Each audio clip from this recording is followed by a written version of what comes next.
Welcome back to a new YouTube video. In today's video I have a game played in the Meltwater Champions Charity Cup.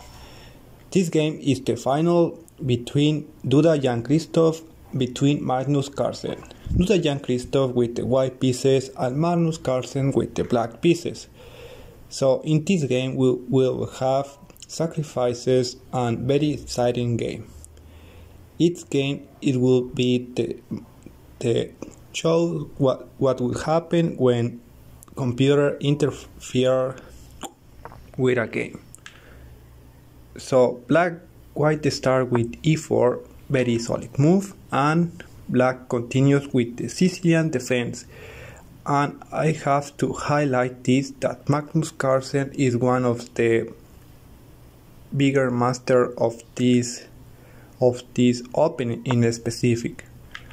But how we can see, white as well knows a lot of box move, because now Duda Jan-Christoph is indeed a very strong player, and obviously is not going to left behind, and also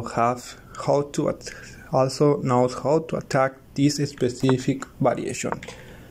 So now the white king is safe and preparing to create an attack.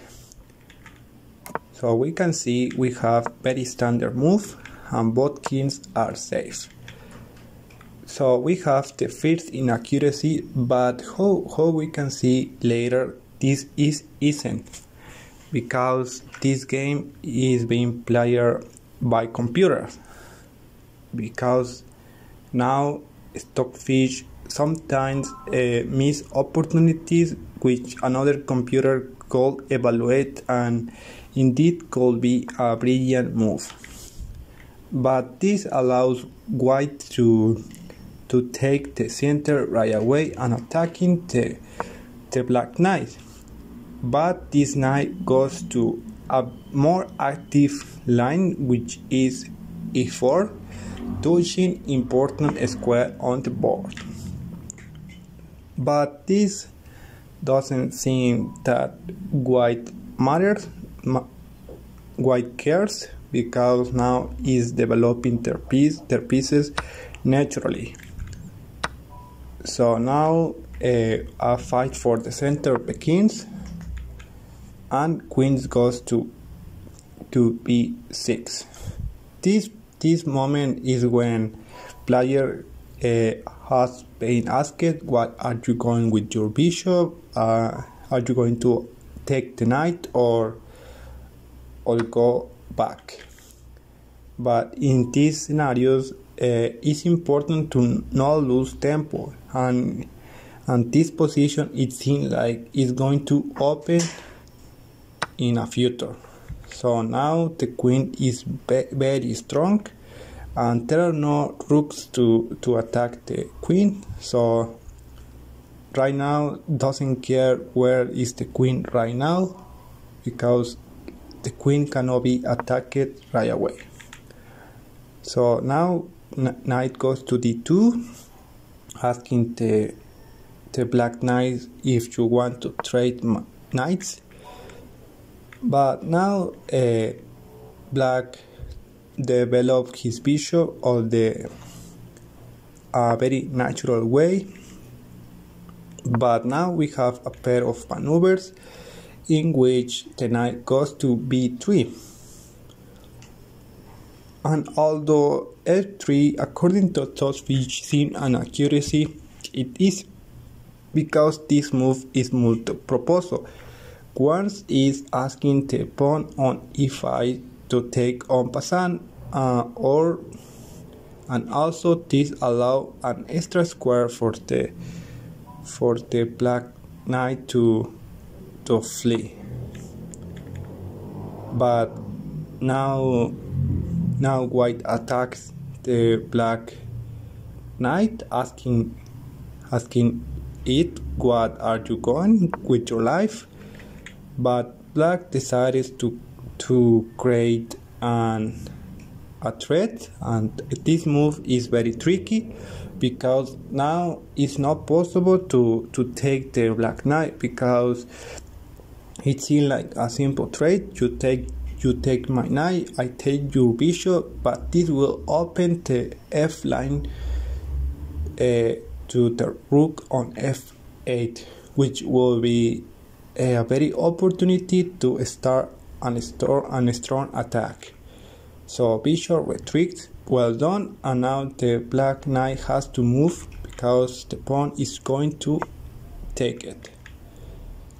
But it seems like black is willing to sacrifice the knight, but this will imply now black will have a very strong center once the trades are done.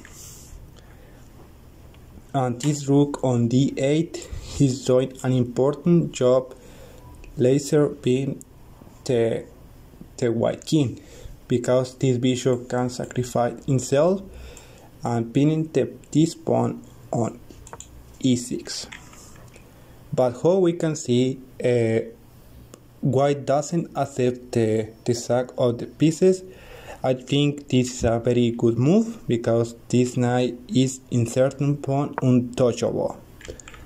But anyways, knight goes to g4, g5, thinking that with the queen in e2, the sack of the pieces wouldn't work in a future.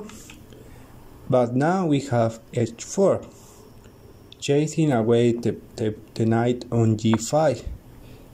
But black start over the sack of the piece on e4, and in this time it's not the same position of the pawns. Now white cannot allow this knight to stay on e4 longer, because now this bishop can jump to g3 and stay there forever, because will jump with an attack to the white queen and gaining an extra tempo with it. So now was the only move, taking the knight. And now for the piece, black has a very strong center near to the white king.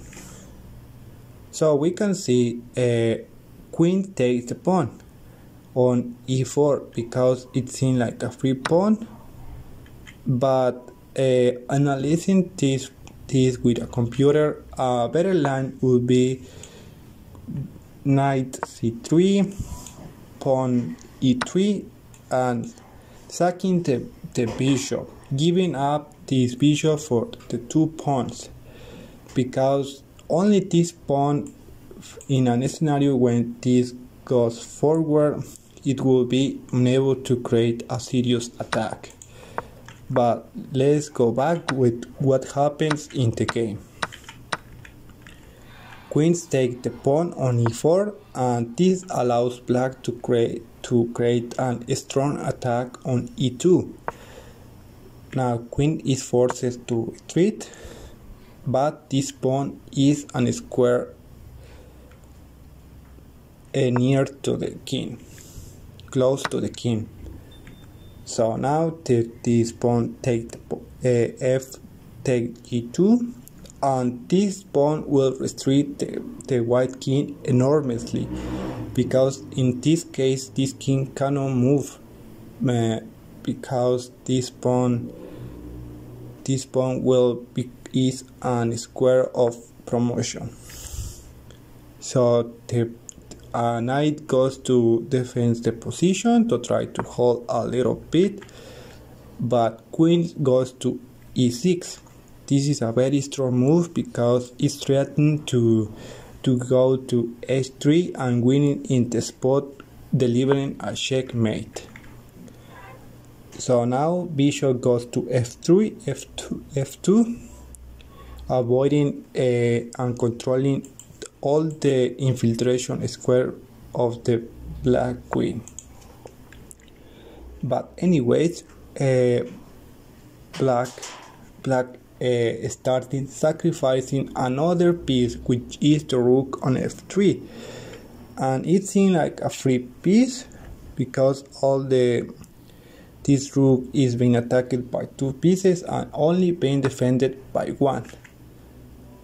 But incorrectly, white takes the rook with the knight, but it seems like a very human move because at this point, if the queen doesn't take the rook, it will open opportunities with this knight sacrifice itself and open up lines to this rook, because this pawn cannot move now because this queen will be taken. And now it seems like a very reasonable move, and how we can see now white seems like is holding the position correctly, because now if the black queen goes to h3, all the infiltration square has been covered by only placing the white knight on h2. But black tries this anyways, and now the position of white is very solid. And if we count material, white has the queen for 3 pieces or a rook, but now the bishop goes to h6, preparing a strong attack on f4, because now the knight on h2 is the only piece that is holding the position right now. So rook goes to try to sacrifice for the bishop, and we have a very strong attack. It seems like the rook is sacrificing itself by 1 single piece, but this attack implies that the queen can take the knight on h2, and it seems like this pawn is going to promote at any moment. Rook goes to try to avoid that, and we have a pair of maneuvers. It seems like the material is even, but it in this case is easy, because black has an extra piece which is controlling all the black square and combines with the queen that is controlling all the white squares.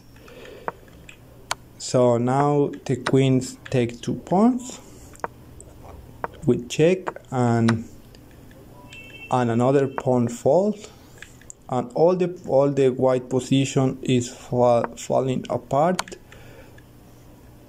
and black tries to create an attack, but only the king goes forward, and now this king is perfectly safe. And in this time the white position is losing, because it's not attacking any piece, and queen goes to deliver a check, and the bishop is very active now.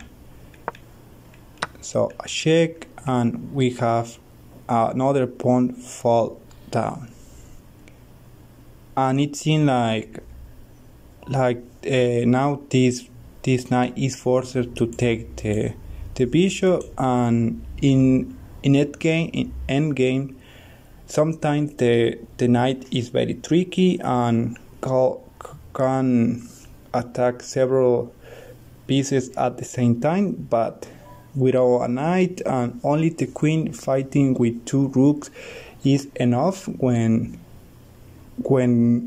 black is who has more material.